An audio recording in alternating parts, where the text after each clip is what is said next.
శ్రీమాత్రే నమః. ప్రేక్షకులకి ఆ లలితాంబిక అమ్మవారి యొక్క అనుగ్రహం పరిపూర్ణంగా కలగాలని మనస్ఫూర్తిగా కోరుకుంటూ మనం ఈరోజు చెప్పుకోబోయేటువంటి టాపిక్ ఏదైతే ఉందో, ముఖ్యంగా ఈ యొక్క అక్టోబర్ మాసంలో 1వ తేదీ నుంచి నెలాఖరి వరకు ఉన్నటువంటి గ్రహస్థితి ఏ విధంగా ఉంది అని ముఖ్యంగా ముందుగా చూసుకున్నట్లయితే, ఈ యొక్క మాస ఫలితాల్లో కుజుడు మిథునంలోని, అదేవిధంగా గురువు వృషభ రాశిలోని మనకి ఈ అక్టోబర్ మాసంలో 10వ తేదీ నుంచి గురువు వక్రిస్తున్నాడు చెప్పాలంటే. అదేవిధంగా అక్టోబర్ 20వ తేదీ నుంచి కుజుడు నీచ పొందుతున్నాడు, గుర్తుపెట్టుకోండి. అదేవిధంగా మనకి కన్యారాశిలో 17వ తేదీ వరకు కేతువుతో రవి ఉంటూ, ఈ రవికేతువులతో పాటు మనకి ఆ యొక్క బుధుని యొక్క సంచారం ఉంటూ, ఆ బుధుడు 13వ తేదీ నుంచి తులలోకి రావడము, 11వ తేదీ నుంచి శుక్రుడు వృశ్చికంలోకి వెళ్ళడము, శని వక్రించి కుంభంలో ఉండడం జరుగుతుంది. ఈ యొక్క గ్రహస్థితిని అనుసరించి 12 లగ్నాల వారికి, లగ్నం తెలియని వారి రాశి వారికి ఎటువంటి శుభ ఫలితములు జరగనున్నాయి, ఏ విషయాల పట్ల జాగ్రత్తగా ఉండాలనేటువంటి విషయాలు చెప్తుంది. నేనైనప్పటికీ కూడా చెప్పిస్తుంది సాక్షాత్ ఆ లలితా అమ్మవారి చెప్పిస్తుందని భావిస్తూ ఒక్కొక్క లగ్నం గురించి లేదా ఒక్కొక్క రాశి గురించి తెలుసుకుందాం. కుంభలగ్నము, కుంభరాశి. లగ్నంలో శని భగవానుడు కుజుడి యొక్క దృష్టి కలిగి ఉన్నాడు. సో ఎప్పుడైతే శని లగ్నంలో ఉంటూ కుజుడి యొక్క దృష్టి ఉందో, ఇది కలిగించేటువంటి ఫలితాల్లో ఓవర్ స్ట్రెస్ని ఇస్తున్నాడు ఇక్కడ కుజుడు, శని. అలాగే ఈ 20వ తేదీ నుంచి ఎప్పుడైతే కుజుడు నీచ పొంది దృష్టి పొందుతున్నాడో, 20వ తేదీ నుంచి మాత్రం మీరు ఎవరికైనా అప్పులు ఇవ్వడము, అప్పుకు సంబంధించినటువంటి విషయాల్లో చాలా కేర్గా ఉండండి. ధనపరంగా కూడా ఒక్కోసారి అంటే అప్పు మూలంగా ఇవ్వడం తీసుకోవడం ద్వారానే ఇక్కడ ఎక్కువ చూపిస్తుంది గొడవ అనేటువంటిది, అది ఒకటి చూసుకోండి. ప్లస్ దాంతోపాటు కొంత ప్లేస్ ఆఫ్ చేంజ్ గోచరిస్తుంది, ఉన్న ప్రదేశం మారుతారనేటువంటిది చాలా స్పష్టంగా ఉంది. మీడియేటింగ్స్ ద్వారా కొంత ధనం, అంటే ఏదైనా ఒక ల్యాండ్, ఇంకోటి ఏదైనా ఒక మొత్తం మీద మధ్యవర్తిత్వం ద్వారా ధనయోగాలు చూపిస్తున్నాయి మీకు ఈ మాసంలో ఎక్కువగా.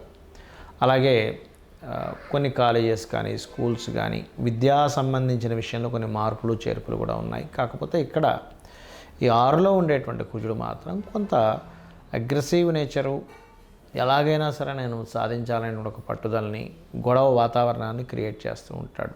ఎందుకంటే ఇక్కడ లగ్నంలో ఎప్పుడైతే శని నుండి కుజుడు దృష్టి ఉందో, ఇది కొంతవరకు శారీరకంగా, మానసికంగా కొంత స్ట్రెస్ అయ్యేటువంటి యోగంలో కర్మకారకుడు, మరి అగ్రెసివ్ కారకులు మనస్కారక స్థానంలో కూర్చొని చూస్తున్నందుకు ఈ యొక్క రిజల్ట్ ఉంటుంది. మరి దీనికి ఎలాగా రిజల్ట్, దీన్ని తప్పించుకొని మంచి దీంట్లోకి వెళ్ళడం ఎలాగా అంటే, సింధూర లేపనం ఆంజనేయ స్వామికి చేయించడము, ఆకు పూజ చేయించుకోవడము, అలాగే విష్ణు సహస్రనామాలు ఎక్కువగా వినడం చేస్తూ ఉండాలి. పూర్వీకుల ఆస్తులు, ముఖ్యంగా తాతగారి ఆస్తికి సంబంధించిన విషయంలో కొంత విభజనలు, అంటే ఎప్పటి నుంచో తాతగారి ఆస్తి ఉందండి కానీ మేము పంచుకోలేదంటూ ఉంటారు. సో ఇక్కడ ఏంటంటే పంపకాలు, కొన్ని పంచుకోవడాలు లాంటివి కూడా స్పష్టంగా గోచరిస్తుంది. అలాగే ఇంజనీరింగ్ చదివేటువంటి విద్యార్థులకు కొత్త అవకాశాలు రావడం అనేటువంటి చాలా స్పష్టంగా చూపిస్తుంది. ఈ శుక్రుడు ఎప్పుడైతే దశమంలో సంచరిస్తున్నాడో, కాకపోతే వర్క్లో, డైలీ లైఫ్లో కొంతవరకు స్ట్రెస్ అనేటువంటిది ఉంటుంది.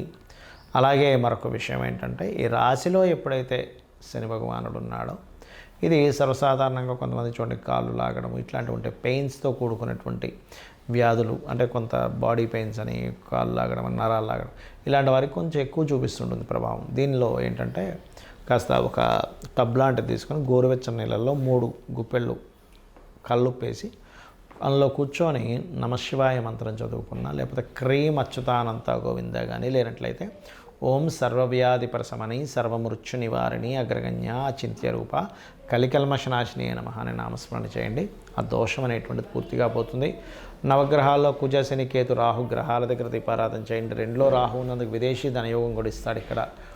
అదేవిధంగా గోవులకి క్యారెట్స్, బెల్లం తినిపించండి, అన్ని విధాలా బాగుంటుంది. ఈ నెల 20వ తేదీ నుంచి కుజుడు నీచ పొందుతున్నాడని చెప్పుకున్నాం. అయితే ఇక్కడ చాలామందికి జాతకం ఉంటుంది, వాళ్ళకి డేట్ ఆఫ్ బర్త్ రాస్తారు, కొంతమంది రాయరు. పలానా లగ్నం అని కానీ, నక్షత్రం అని కానీ, రాశి అని కానీ తెలియదు. మరి తెలియని వాళ్ళ పరిస్థితి ఏమిటి చూసుకున్నట్లయితే, మీరు నవగ్రహాలలో కుజ, శని గ్రహాల దగ్గర దీపారాధన చేయండి. గోశాలకు వెళ్ళి గోవులకి క్యారెట్స్, బెల్లము తినిపించండి. ఎందుకంటే మీ యొక్క జన్మజాతకంలో గనక కుజశనుల యొక్క సంబంధం ఉంది అంటే ఎలాగా కుజశనులు కలిసి ఉండడం కానీ, కుజుడు రాశుల్లో శని, శని రాశుల్లో కుజుడు పరివర్తనా యోగం ఉండడం కానీ, లేనట్లయితే ఒకే రాశి సంబంధం అంటారు. అంటే చూడ్డానికి అవి వేరువేరు రాశుల్లో ఉన్నట్టున్న ఏకరాశి సంబంధం అంటే ఎలాగా సింహము కర్కాటకంలో ఉన్న, లేదా మనకి మిథునము కన్యా రాశుల్లో ఉన్న ఈ రెండు బుధరాశులే. అదేవిధంగా శుక్రరాశుల్లో ఒక్కోసారి తులలో ఉంటే కుజుడు శని వచ్చి మీ జన్మజాతకంలో వృషభంలో ఉంటాడు, లేదా వృశ్చికం మేషము, ధనస్సు మీనము, మకరము కుంభము ఇలా ఉన్నా కూడా కనెక్టివిటీ ఏర్పరచుకుంటాయి. అలా మీ జన్మజాతకంలో ఉన్నప్పుడు ఇలా గోచారంలో ఈ యొక్క కుజశనులు కనెక్టివిటీ ఉన్నప్పుడు మీకు ఏదైనా కుజుడి యొక్క మహాదశ కానీ శని యొక్క మహాదశ కానీ నడుస్తున్నప్పుడు అది వివాదాలకు దారితీస్తుంది. కాబట్టి వాటికి కొంచెం దూరంగా ఉండండి. అయితే ఇక్కడ వీటన్నిటికంటే కూడా ముఖ్యంగా మీరు చూసుకోవాల్సినటువంటిది మీ యొక్క పర్సనల్ చార్ట్ చూసుకోవాలి. ఎప్పుడు కూడా మన పర్సనల్ చార్ట్లో మనము ఏ మార్గంలో ప్రయాణిస్తే మన యొక్క జీవితం ఉన్నతంగా ఉంటుందనేటువంటిది ఉంటుంది. అది ఎలా ఉంటుంది అంటే చెప్తాను చూడండి. మీ యొక్క నేచర్ ఏదైతే ఉందో ఆ నేచర్కి తగ్గట్టుగా మీరు ఉంటేనే మీ యొక్క లైఫ్ బాగుంటుంది, గుర్తుపెట్టుకోండి. అంటే ఎలాగా మీ యొక్క జాతకం చెప్తుంది చాలా స్పష్టంగా, నువ్వు ఇలా ఉంటే బాగుంటావని. ఇప్పుడు అందరికీ ధనమే కావాలి, ఎందుకంటే ధనం మూలం ఇదం జగత్. కాబట్టి మీ యొక్క ధన యోగం ఎందులో ఉంది? వ్యాపారంలో ఉందా, ఉద్యోగంలో ఉందా, విదేశాలకు వెళ్ళడం ద్వారా ఉందా, సర్వీసెస్ చేయడం ద్వారా ఉందా, మీడియేటింగ్ చేయడం ద్వారా ఉందా అనేటువంటిది మీ ధనాధిపతి చాలా స్పష్టంగా చెప్తాడు. ఒక్కో వ్యక్తికి ఒక చూడండి, బంగారం అమ్ముతే ఉంటే ఒక వ్యక్తికి బంగారంలో లాస్ వస్తుంది. అదేమిటంటే బంగారంలో కూడా లాస్ వస్తుందా అంటే వస్తుంది. ఒక వ్యక్తికి చెత్త అమ్ముకోవడం ద్వారా కూడా డబ్బులు వస్తాయి. అంటే ఏమిటి? మీ సెకండ్ లార్డ్ ఏ కాంబినేషన్లో ఉన్నాడు. కొంతమంది తెలియక సంపాదించిన ధనాన్నంతా తీసుకెళ్ళి ఒక దగ్గర పెడతారు, అక్కడ నష్టపోవడం జరుగుతూ ఉంటుంది. ఆ రకంగా దాదాపుగా ఏంటంటే మీకు తెలియకుండానే కొన్ని తప్పిదాలు జరుగుతుంటాయి. మీ యొక్క జన్మజాతకాన్ని స్పష్టంగా అంటే ఒక దాని గురించి సరైన పట్టున్నటువంటి మీకు తెలిసిన ఆస్ట్రాలజర్కి చూపించుకున్నట్లయితే చాలా స్పష్టంగా చెప్పడం జరుగుతుంది. ఏమంటే ఇక్కడ మీరు ఇన్వెస్ట్మెంట్ చేయండి, ఇక్కడ మీరు చేయొద్దు, ఇది ఇలా చేయండి అనేటువంటిది. అదేవిధంగా కొన్నిసార్లు కొన్ని ప్రయత్నాలు చేస్తుంటాం, ప్రయత్నం సఫలీకృతం అవ్వదు. దానికి పర్టికులర్గా మీ జన్మజాతకంలో ఏ గ్రహాలు యాక్టివ్ అయితే, ఏ గ్రహాలు డీయాక్టివ్ అయితే మీ ప్రయత్నం సాగుతుంది అనేటువంటిది ఉంటుంది. అదేవిధంగా మీ యొక్క జాతచక్రంలో జ్యోతిష్శాస్త్రం అంతా ఒక ఎత్తైతే వాస్తు మీరు ఏ డైరెక్షన్లో ఉండాలి అంటే చిన్న ఎగ్జాంపుల్ చెప్తాను చూడండి.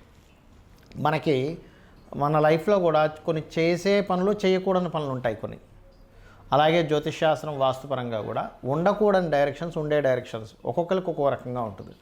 మీ పేరులో ఉండే మొదటి అక్షరాన్ని వర్గుగా తీసుకొని వర్గు నిర్ధారణ పరంగా మీరు ఏ డైరెక్షన్లో ఉంటే బాగుంటుంది అంటే మనకు శాస్త్రంలో అన్ని డైరెక్షన్స్ మంచివే, కానీ మీకేది సరిపోతుందని చెప్పబడింది శాస్త్రంలో. మీ పేరులో ఉండే మొదటి అక్షరాన్ని మీరుండే డైరెక్షన్ని తీసుకొని దాన్ని క్యాల్కులేట్ చేస్తారు. దాన్ని వర్గు నిర్ధారణ అంటారు. దాని గురించి నేను 8 వీడియోలు చేశాను. పంచాంగాల్లో కొన్ని తప్పులు ఉన్నాయని చెప్పాను. మీరు అది క్లియర్గా క్యాల్కులేటివ్గా చెప్పినటువంటిది మీరు చూసుకోవచ్చు కూడా. అదేవిధంగా కొంతమందికి సంతానం ఎందుకు కలగట్లేదని కానీ దానికి ఏం చేసుకోవాలి, చిన్న రెమెడీస్తో దక్షిణామూర్తి ఆరాధన, దత్తాత్రేయుడు యొక్క ఆరాధన ద్వారా సంతానం కలుగుతుంది. లేదా మీ పంచమాధిపతి ఎవరో తెలుసుకొని చేయొచ్చు. కొన్నిసార్లు అదే పంచమాధిపతి షేర్ మార్కెట్కి, సినిమా ఫీల్డ్కి, కొన్ని లవ్ రిలేటెడ్ సంబంధించిన విషయాలు కూడా కనెక్ట్ అయి ఉంటాడు. అలాంటప్పుడు ఆ ఫీల్డ్స్లో రాణించే యోగం ఉంటే ఖచ్చితంగా రాణిస్తారు, అందులో ఎటువంటి సందేహం లేదు. కొంతమందికి సినిమా ఫీల్డ్లోనే టాప్ పొజిషన్లోకి వెళ్తారు, అదే సినిమా ఫీల్డ్లోకి వెళ్ళడం ద్వారా డౌన్ఫాల్ అవుతూ ఉంటారు. సో అది అసలు ఎందుకు జరుగుతుంది అనేటువంటిది మనం పట్టుకోగలగాలి. అదేవిధంగా వివాహ సమయాన్ని కానీ, వ్యాపార సమయాన్ని కానీ, విదేశాలకు వెళ్ళేటువంటి యోగాలు కానివ్వండి, కొన్ని తెలుసో తెలియకో పూర్వజన్మలో చేసినటువంటి కొన్ని కర్మల ఆధారంగా కొన్ని దోషాలు ఏర్పడతాయి. అంత మాత్రం చేత ఏదో దోషం ఉంది, నా జీవితం ఇంక ఇక్కడ అయిపోయింది, ఏలినాడు శని నడుస్తుంది కాబట్టి ఏదో అయిపోయింది, సర్పదోషం నడుస్తుంది కాబట్టి ఇంక నా జీవితం అయిపోయింది అనడానికి లేదు. అలా ఎక్కడా కూడా శాస్త్రంలో చెప్పలేదు అంటారు. ఎందుకంటే ఏ మహర్షి కూడా, ఏ గ్రంథంలోని కూడా నీకు ఈ దోషం ఉంటే నీ లైఫ్ ఇంక అయిపోయిందని ఎక్కడ రాయలేదు. చూపించండి కావాలంటే. నీకు ఈ దోషం ఎందుకు ఏర్పడిందో చెప్పాడు మహర్షి. నువ్వు ఈ కర్మని చేసావు కాబట్టి నీకు ఈ దోషం ఏర్పడింది. ఈ యొక్క దోషాన్ని కర్మ విపాకము అనేటువంటి గ్రంథంలో దీన్ని ఎలా తీర్చుకోవాలి, నువ్వు కొన్ని మంచి పనులు చేసుకుంటూ అమ్మవారి పాదాలు పట్టుకుంటూ, లేనట్లయితే దానికి సంబంధించిన ఒక నామాన్ని జపం చేస్తూ దానం ఇస్తూ లేదా కొన్ని దేవతా సంబంధించినటువంటి కొన్ని హోమాలో యజ్ఞాలో లేకపోతే కొన్ని కార్యక్రమాలు పేదవాళ్ళకి సహాయం చేస్తున్నావు, గోసేవ చేసుకుంటూనో నువ్వు బయటపడొచ్చు అని చెప్పారు. కానీ నా జీవితం ఇంతే, నాకు ఈ సర్పదోషం ఉంది కాబట్టి నా జీవితం ఇంతే, నాకు ఏలినాడ్సని నడుస్తుంది కాబట్టి ఇంకేమీ కలిసి రాదు, ఇంట్లో కూర్చోవాలనేటువంటిది ఏ మహర్షి ఎక్కడా చెప్పలేదు. ఇది ఫస్ట్ గుర్తుపెట్టుకోండి. ఎందుకంటే జ్యోతిష్శాస్త్రం అనేటువంటిది వెలుగును చూపించే, జ్యోతి అంటే వెలుగు. అంతేగాని ఇంకా నా జీవితం ఇంతే అనుకోవడానికి జ్యోతిష్శాస్త్రం చూసుకోవాల్సిన అవసరమే లేదు. జ్యోతిష్యం కానీ వాస్తు కానీ మన యొక్క ఉన్నతి కోసం ఉన్నటువంటివి. కాబట్టి దయచేసి నేను మీకు కొన్ని సూత్రాలు చెప్తాను. మీ జాతకం ఎలా ఉన్నా సరే ఇవి కనుక పాటించారో అద్భుతంగా ఉంటుంది. ఏమిటంటే పొద్దున్నే సూర్యోదయానికి ముందే స్నానం చేసి దీపారాధన చేయండి. Point number 1. మీకు దగ్గరలో ఉన్నటువంటి గుడికి వెళ్ళండి రెగ్యులర్గా. Point number 2. పాయింట్ నెంబర్ 3 ఏమిటి అంటే మీరు వీలున్నప్పుడల్లా కూడా గోశాలకు వెళ్ళి గోవులకి ఏదైనా దేశీవాళ గోవులకి ఏదో ఒకటి తినిపిస్తూ ఉండండి. 4వది మీకు తోచిన సహాయం పేదవాళ్ళకి ఏదో ఒక రూపంలో ఇస్తూ ఉండండి. ఇది మీకు చాలా, లేదా పక్షులకి జంతువులకి ఏదో ఒకటి తినిపిస్తూ ఉండండి. 5వ పాయింట్ ఏంటంటే వీలున్నప్పుడల్లా 4 డబ్బులు ఉన్నప్పుడు క్షేత్ర దర్శనం చేయండి. ఏ క్షేత్రంలో ఏ గంధర్వుడో మహర్షో లేకపోతే యక్షుడో ఏ సిద్ధుడో మీకు తెలియకుండా సూక్ష్మ రూపంలో ఉంటూ మీ యొక్క కర్మను తొలగించేటువంటి యోగం మీకు పడుతుంది. ఇవి చేయండి చాలు. అంతేగాని ఏదో దోషం ఉంది, ఏదో అయిపోతుంది, నా జీవితం ఇంతే అనేటువంటి వాటిల్లో ఉండి అనవసరంగా మీ యొక్క జీవితాలు పాడు చేసుకోకండి. ఇవి చేయండి చాలు.